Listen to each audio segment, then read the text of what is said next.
Hello there, Araz Malim. I am Farid Mehtiev. Today we are going to talk about our presentation of the project. First of all, I would like to start with the introduce our system. The name of the system is Personal Budget Management, and most of the people do not aware of how they are spending their money, especially to the food, entertainment, maintenance fees, emerging costs, and user subscriptions, transportations, and too many extras. Therefore, people are need for financial management, for budgeting, cash flows, costing controls, and helping to manage their financial accounts more effectively. And our system helps users to control their finances and achieve financial goals, and it provides broad visibility into the spending their money. Furthermore, it has more impact as such as you can make savings and plan your economy to your future life. And likewise, one of the benefits is saving time because you don't have to calculate all of the things by manually. So our system allows to do it. Thank you for the listening. Now Gulnara will present it. Hi there, my name is Gulnara Azizova. In today's presentation, I am going to talk about an architectural design of our project. Actually, one of the most challenging parts of our assignment was to select a suitable architectural design. Also, we wanted to have such a perfect architectural style that involves all the architectural characteristics. So our team decided to select essential features that contains scalability, security, and performance. We can find these features in the client-server architectural design. In this architecture, the client interacts directly with the users and sends requests to the server over the network. Basically, the client and the server communicate with each other over one of the main protocols, which is called the HTTP protocol. Both the client and the server are our system components that they carry out their responsibilities individually from one another. Then server uh, receives those requests and returns back to clients their responses. The client-server architecture mainly maintains scalability by allowing server to handle requests, provides business logic on the server to apply security measures and improves the performance. Besides that, our team specially focused on entire client-server architecture. So in this architecture, we have three main types of servers. So web server deals with user requests and responses. Application server executes the business logic, like calculating badges and generating reports. In database server, financial data that includes account balances, transaction histories, and budget plans are stored and retrieved.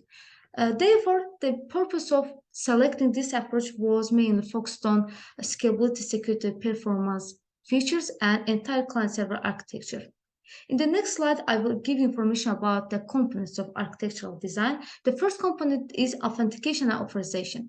This component provides users with user's full name, email or phone, username, password, and security settings. The component behavior here is to verify user's identity and giving appropriate permissions to the users to access the system. The second component we have is the transaction processing. So transaction processing provides transaction amount, date, vendor, and expense categories. The component behavior here is to categorizing the transaction amount based on the type of expenses and updating the user balance. In the next slide, we have more architectural design components. The third one is data storage that provides user profiles, budget data, transaction data, and report history. And the component behavior, the function of the data storage is to import and export data and provides data recovery. The fourth component we have is a reporting and analytics component. This component provides users with expense limits and time periods. The component behavior is to generate reports, charts, and graphs for various different time intervals. The last component we have is a notification component. Notification component enables users with alert options in both online and offline conditions, show categories and set limits data. And the component behavior here is when the limit exceeds, then this component sends email or SMS to the user to notify them. Now I would like to talk about the hardware and software specification. This part is considered the main and the most expensive part of our project, since we have selected the client-server architectural design. Because the client-server architecture design is more expensive rather than other architects to implement due to the need for hardware and software. So as you can see in the slide, we have operating system. Since our project is a mobile-based application, we will provide we have provided either iOS or Android as operating system. Also, we have other details. And mainly, as you can see in the slide, the other details, hardware information, like network information related to our project, are carry out the memory part of our project, which is the crucial part, essential part of our project. This was from my side, and I'm giving floor to my group mate, Aynur. Thank you, Gülnara. I am Aynur. I am going to present you a program design of our system. So, coming to the physical DFD, so it's level 0 diagram, and we specified what kind of system, what kind of hardware and technology will be used for achieve these processes. So, as you can see, the data stores, which we have users, report, and budget data stores, retrieve data as SQL query and return SQL records to requests. Here, it return the records as SQL query, and we receive the data as SQL query. So, and the client of user, as you can see, is sending HTTP methods like the HTTP GET or HTTP POST. And we can see here NFC reader send this expense and income details data to an HTTP server via POST requests. And so, as you can see, the user did some things manually, like the alert options and registration information. When they are registering, they manually send the personal information to the register user process. And also when they want to enable or disable the notification, they can do it manually.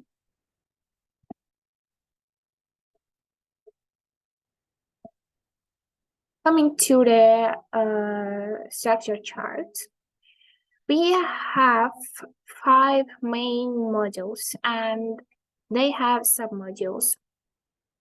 It's mostly the combination of the level 0 and level 1 diagram. Let's start from the left side of our diagram. So, first module is register the user.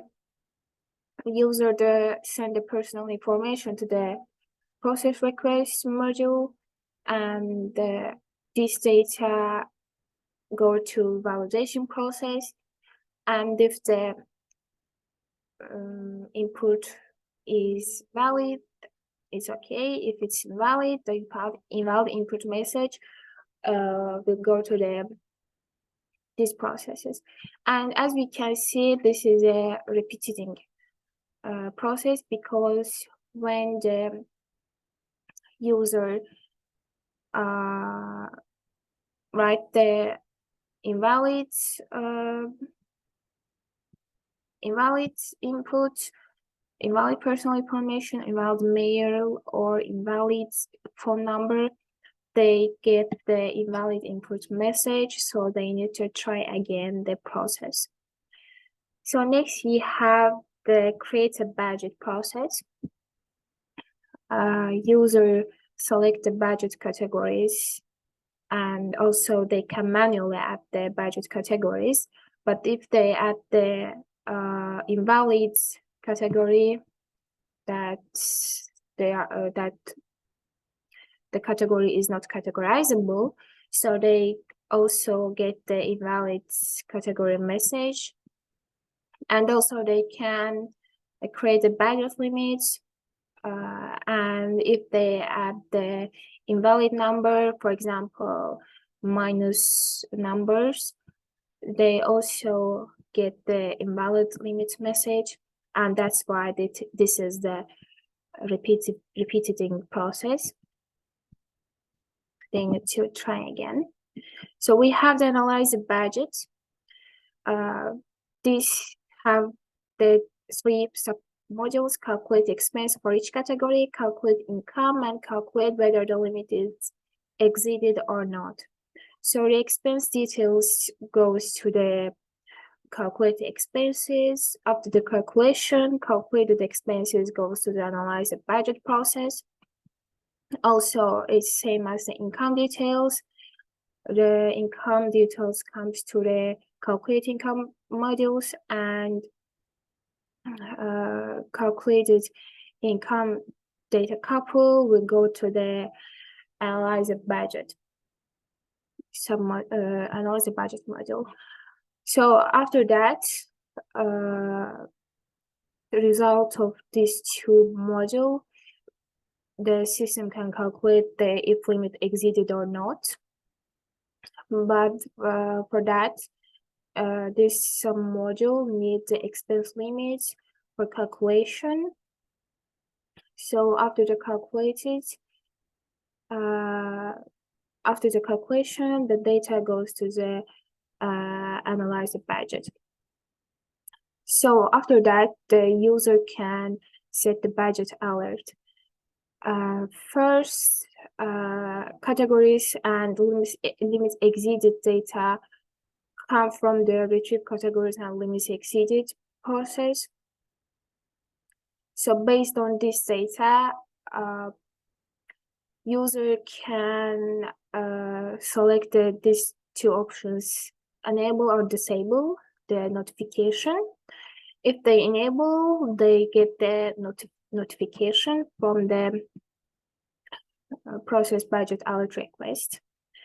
So finally, we have the generator report module. This retrieve calculated income, expenses, and limits exceeded or not module send the data coupled, which is the calculated details. I mean, all these details to the generator report process. After that, generate the report, process the report generation. After the process the report generation, generated report will go to the this module, because we store the report history in we stored this data to our report history. Also, after that, display the report depending on the user's request. We displayed the system displayed the report details to the user after the generation. That's all from my side. Now, Narmina will continue. Hello everyone, I'm Narmina Karimova and I will proceed with data storage design. So considering the physical DFD, we have created 5 tables: users, budgets, notification alert, reports, and NFC reader. User and budget table are related by one-to-many relationship, because one user can create multiple budgets. Budgets and notification alert are has the relationship of one to many, because one budget can has multiple notification alerts. For example, when there are several exceeding limits for several categories, several notification alerts will appear. Users also can create request multiple reports. That's why between users and reports there is a one-to-many relationship, and between budgets and NFC reader there is one-to-one relationship, because when NFC reads the amount, vendor, and date from one transaction, it corresponds it to one exact budget. Let me proceed with system-related components. We chose the relational database, and the reason for that is data integrity, scalability, data security, data consistency, and querying and reporting. Relational databases ensure that data is organized and stored in a consistent and structured manner.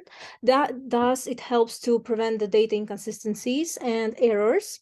Scalability. Relational databases are designed to handle large volumes and data that can scale to support growing data sets as the app becomes more popular and number of users increases. Security. Also, this type of database provide built-in security features such as user authentication and data encryption to protect the data. Data consistency. The relational databases enforce referential integrity rules to ensure that related data is consistent across multiple tables. And querying and reporting. Since we have the functionality of generating the report, relational databases provide a powerful set of tools for querying and reporting on the data. Overall, relational databases provide reliable and scalable way to store and manage data in personal management mobile applications. Also, we have used the indexing. This is very useful for such systems as ours, because it can improve the performance and speed of queries that retrieve from the budget database. Without the index, the database has to scan through entire table, but when there is an index, database uses it to quickly locate the requested data without having to scan through the entire table. So in such a system as ours, this can be especially important because users may need to quickly retrieve data on their budgets to track their expenses. Now let me quickly talk about the interface structure diagram and corresponding high fidelity for this diagram. So first of all, the user will see the registration page. After registering through by using this page, user will be redirected to sign-in page, and after sign-in page, user will see the main menu from which they can go either to dashboard, report, or edit profile. In the dashboard, the user will be able to create a new budget, and after creating a new budget, users will be able to set the expenses limit and expenses categories as mentioned here. And also in the reporting page, users will be able to see the report based on graphs or charts. We made the icon which specifies which type of report will be visible, is a chart or a graph. And the types of budget categories will be also visible with corresponding expenses.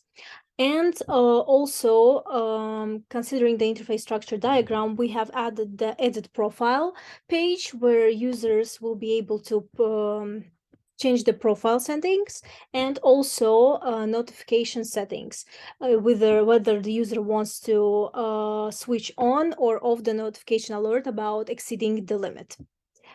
So this is the prototype that I've already shown, and that's it about data storage design, interface structure design, and prototyping. Thank you for attention.